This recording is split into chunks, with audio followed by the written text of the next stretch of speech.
itself, we used to be the city prison.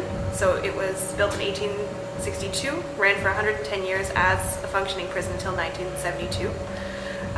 We had death row and everything here, so we did hang 3 prisoners sentenced to death in the jail.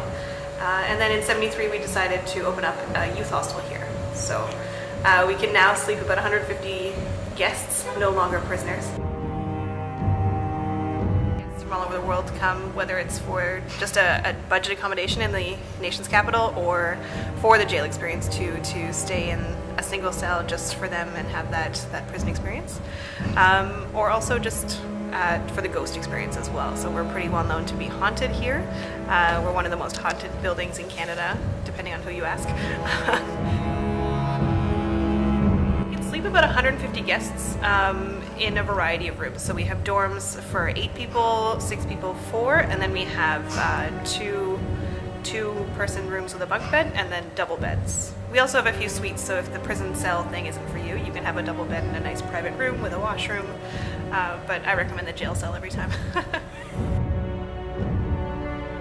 The most famous ghost story, we used to allow people to sleep on death row. We don't allow that anymore, but if they could spend the night on death row, then it was kind of a challenge. And the most common thing they would hear is people, just a set of footsteps coming down death row, possibly someone sitting on their bed, and then 2 footsteps going down to the end of the hallway, which would have led to the gallows. So that would be the most common thing that people have heard, especially people staying on death row. When you're up on the 8th floor in death row, you can hear footsteps behind you sometimes, or creaking in the hallway, which is terrifying.